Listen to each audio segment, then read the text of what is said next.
Assalamualaikum warahmatullahi wabarakatuh. Greeting of peace and blessings to all. My name is Muhammad Fazali bin Jafar and welcome to Harmony Center for Abdul Alim Siddiq Memorial Lecture Reception. Thank you once again for making time to be here with us in this simple but significant event at the Singapore Islamic Hub. Please proceed with your dinner. At the same time, please feel free to interact with friends, old and new, in the true spirit of building bond of humanity, which is tucking into the food. And thanks for coming again, and peace and blessings to all of you, and have a pleasant evening. Thank you.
Very good evening and welcome to the Muiz Theatre.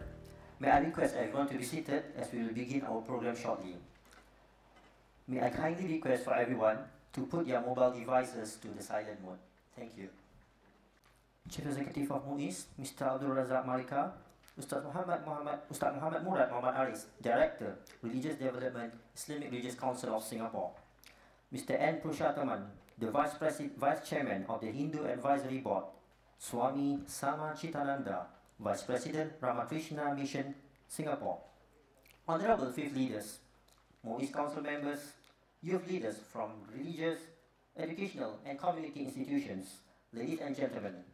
I begin with the greeting of Assalamu Alaikum and peace be to you and a very good evening to all. My name is Ridwan Muhammad Basur and I warmly welcome you to the Abdul Alim Siddiq Memorial Lecture 2014. The Memorial Lecture is indeed an initiative to bring faith leaders and youth activists together to engage in contemporary issues that can build bridges of understanding and contribute to the harmonious inter-religious life in our multi-religious, multi-ethnic Singapore. For those who may be new to this program, allow me to share with you briefly on the background of the Memorial Lecture. The Abdul Alim Siddiq Memorial Lecture is yet another milestone in the Harmony Center's effort to strengthen harmony and understanding among all the faith communities in Singapore. This is also a platform for senior leaders of the faith communities in Singapore to share their unique perspective and insights into the contemporary, national or global issues and trends affecting the humanity.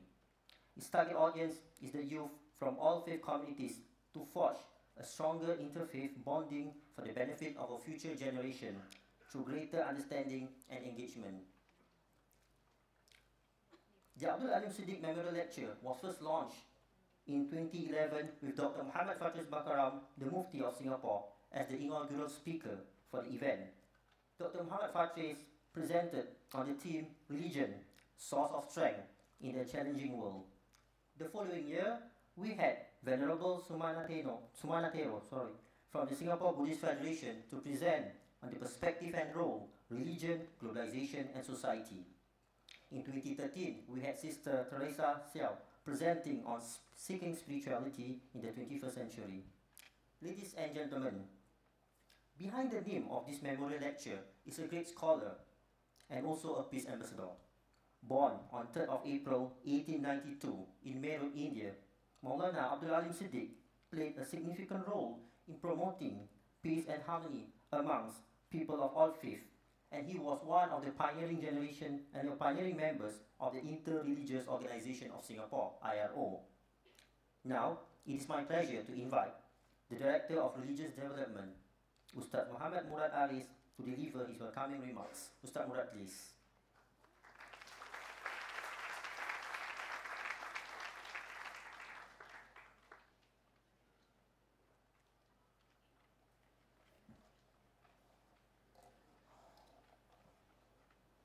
Thank you, Ridwan.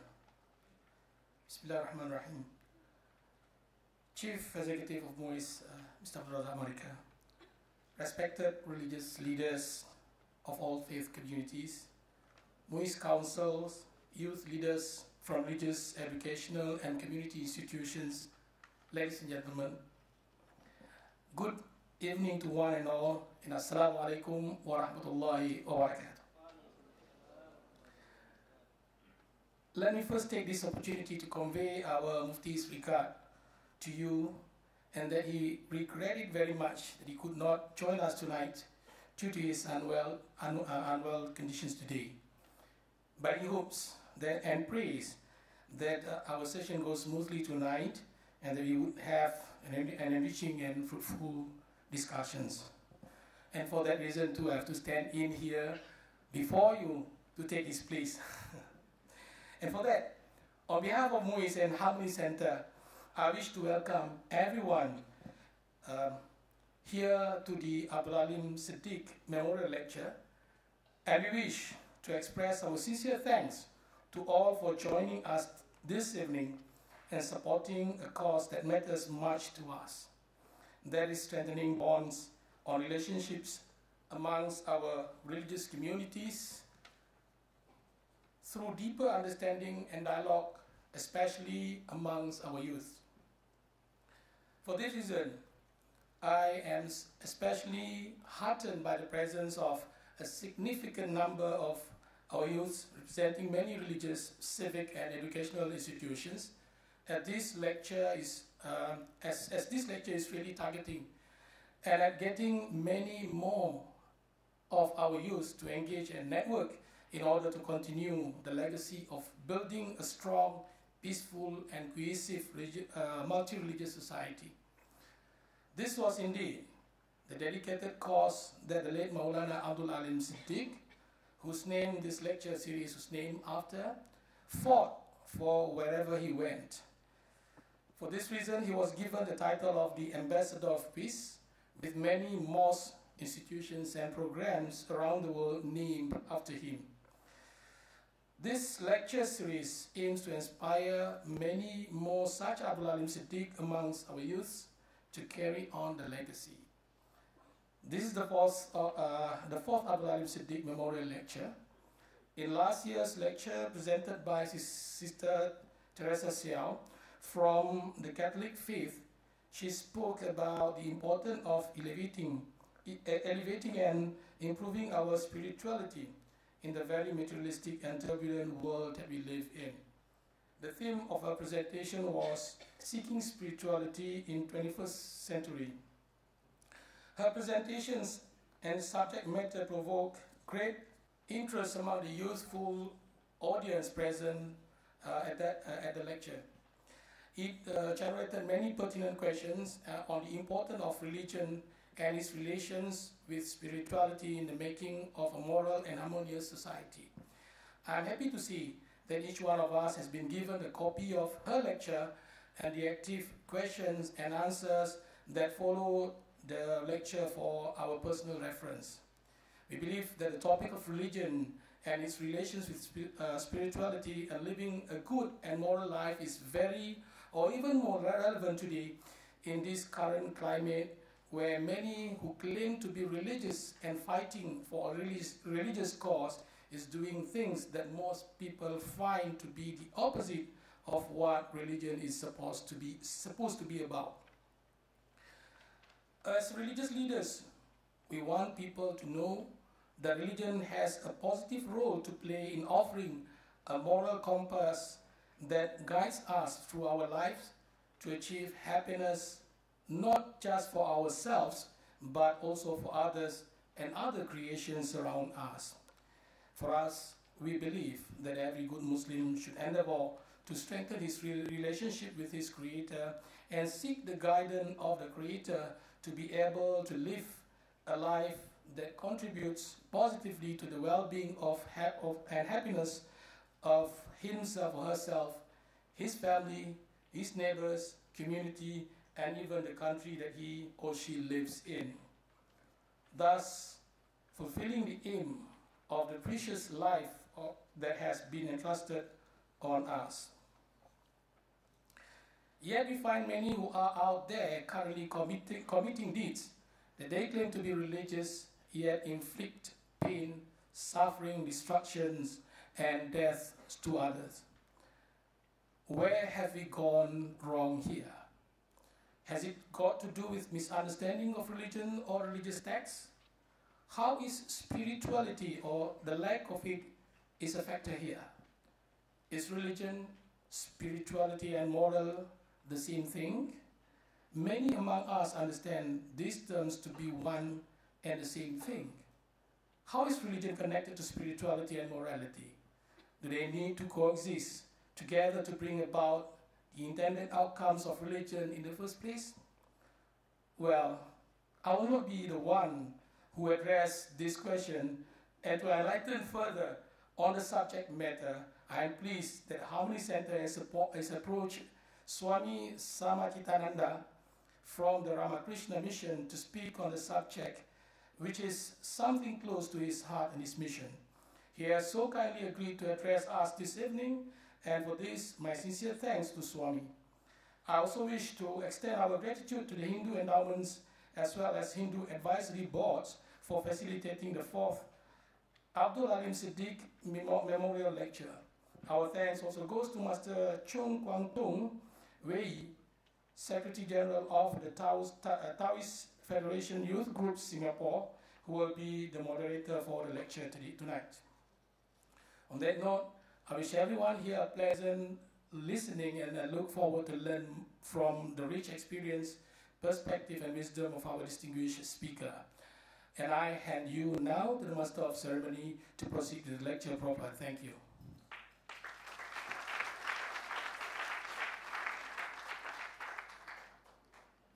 Thank you, Ustaz Murad. Ladies and gentlemen, with that, it is now my pleasure to begin the proceedings of tonight's lecture by inviting the chairperson for tonight, Master Chung Kwang Tong Wei, on stage, together with our distinguished speaker for tonight, Swami Samachitananda, to deliver the Abdul Alim Siddiq Memorial Lecture 2014, entitled Religion and Spirituality, Why Do They Matter? Gentlemen, please.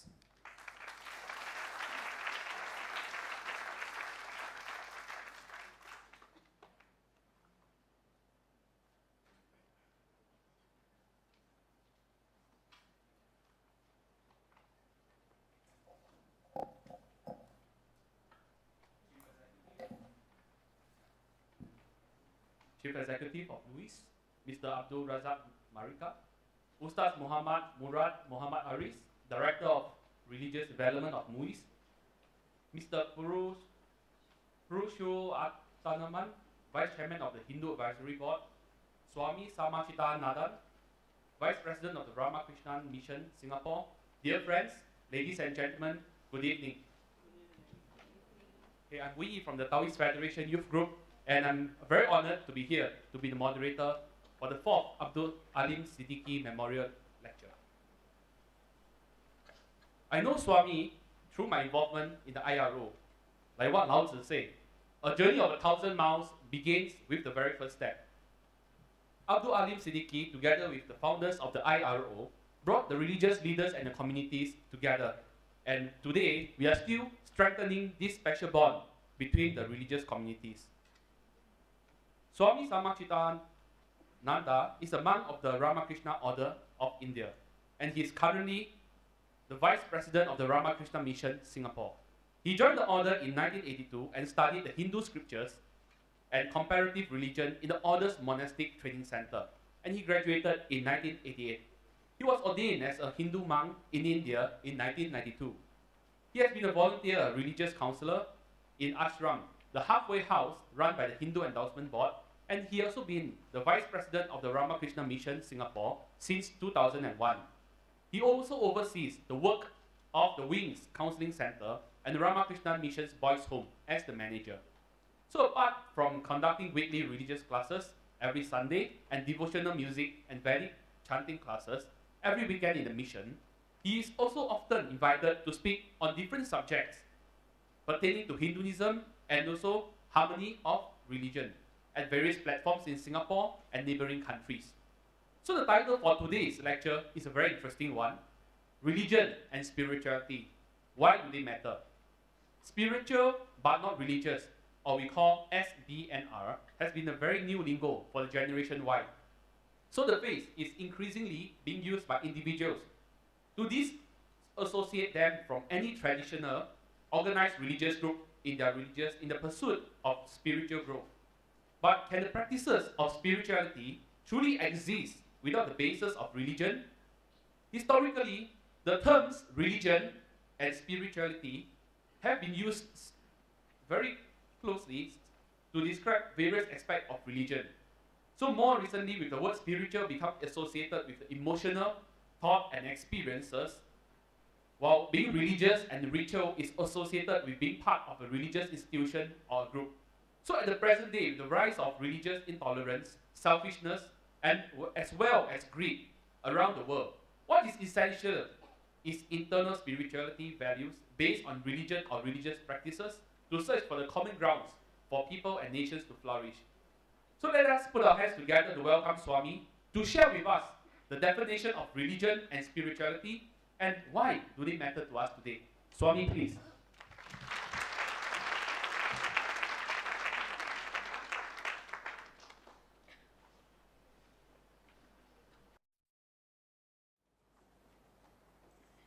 Good evening to all of you. CEO of MUIS, Mr. Abdul Razak Mariukhar, Vice Chairman of Hindu Advisory Board, Mr. N. Purushothaman, Ustad Muhammad Murad Muhammad Aris, Director of Religious Development of MUIS, Honorable leaders of different faiths, youth leaders, activists, students, ladies and gentlemen. Thank you very much for inviting me to speak on this subject. Religion and spirituality, why do they matter? I will take help of a small PowerPoint presentation to make it more simple, more understandable. I have included some pictures which could depict the concept which we are going to discuss about.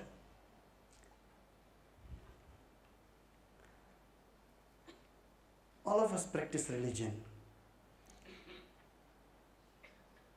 Different people have a different definitions of religion in their mind. We heard just now, even spirituality. Sometimes it is considered as synonymous with religion. Sometimes you find people practicing religion doesn't seem to have spiritual goal behind it. So here is the subject we are discussing today. We'll understand, of course, from Hindu point of view.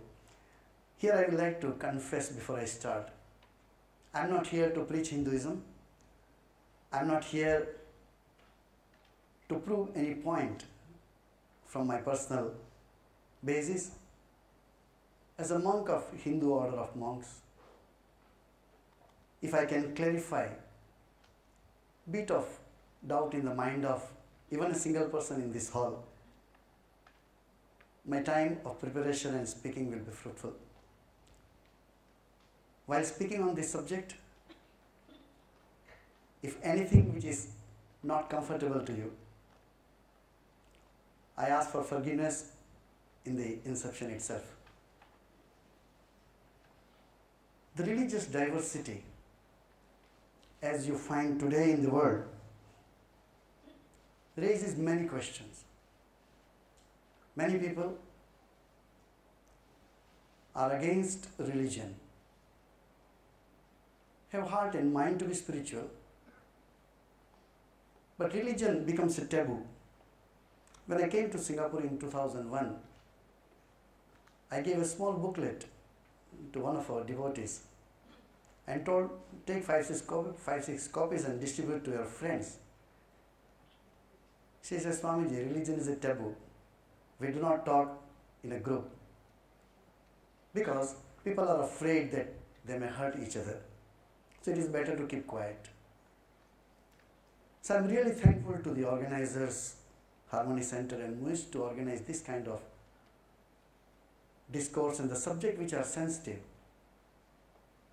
In preparation of this, few times we met here.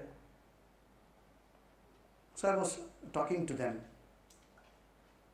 that there is no point of talking something which doesn't raise thoughts in your mind, if it is not thought-provoking. No point of our assembling and putting up a big show. So we will discuss something which may raise question in your mind. Of course, there will be a time to ask the questions and I will answer according to my knowledge. So we start with this. What is religion? What I have understood from my leaders, from the gurus, religion is not an objective theory, it's a subjective realization. Religion, of course, we do practice, and in practice we have several rituals. Sometimes the person who is conducting the ritual, if he or she is unaware about the philosophy behind it, then it becomes a mechanical activity. It doesn't produce the result which it should be producing to make you more spiritual. So religion should be taken as an effort to realize something. We'll come into it in details, we have time today. Religion is being and becoming. Religion is not reading and acknowledging. What is the difference between a religious person and a religious scholar? A scholar could be a scholar, and there is somebody who is a scholar of economics or political science. He or she can talk about religious much better than what we can do maybe. But he or she may not be a practicing religious person. Religion is not like maths and science which can be taught to each other. Religion is a matter of subjective realization. We will come into it. Religion is the manifestation of divinity already in man. This is fundamental Hindu or Vedantic belief that the divinity doesn't come from outside. It is not transported from one person to another person as such. You are potentially divine. And the purpose of religion is to know that I am divine. So this is the Hindu or a Vedantic way of looking at it. Let us give few minutes for how religion would have started. Just now I was talking to our friends. Hinduism, we say it is almost 4,000 to 5,000 years old. Buddhism around 2,500. Christianity about 2,000 years plus. Islam around 1,500 plus. How it started? What was the necessary to start? Let us go much beyond that. Think of a person living 6,000 to 7,000 years before. Probably none of the existing religions were there at that time.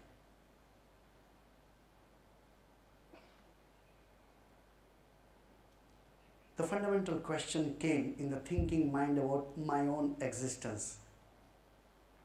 My existence started. You don't even know that you existed when you were 1 month or 2 months or 3 months old, but you existed. So memory cannot be the proof of my existence. I am slowly becoming a bit intellectual. The proof of my existence is not my memory. I told I came to Singapore in 2001. Go back.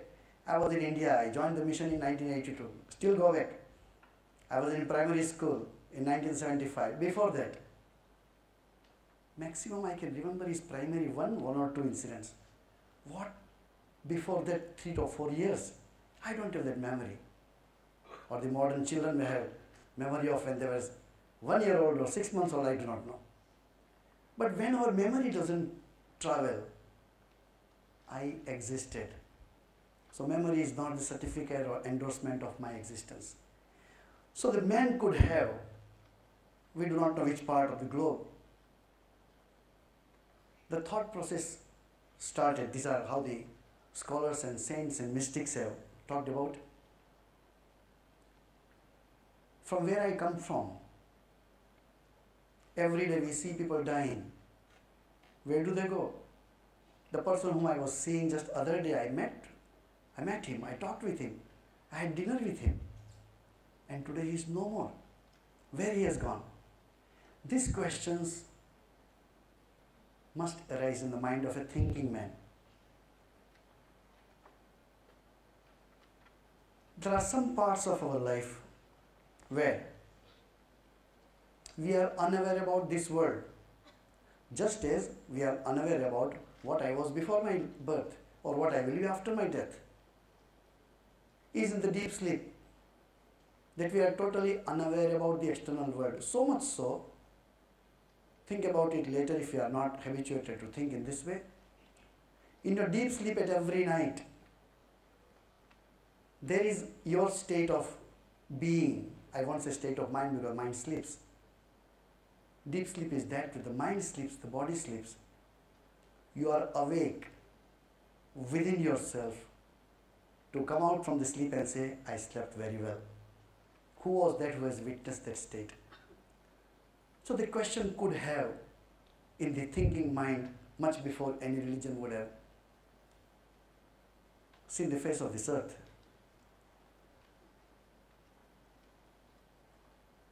So to practice that, how to know what happens when I die? Probably my ancestors know about it. How to contact to my ancestors? Let me worship them. Let me remember them. Let me pay homage to them. And we don't have time to go into that many details of the rituals. But in many rituals in Hinduism, in Buddhism, in Taoism have arisen from this. Second group of people could have thought that there are so many forces in the nature a human being cannot face. You have tsunami alert system. There is no system which can avert the tsunami. There is no system where you can counteract the tsunami. These are mighty forces.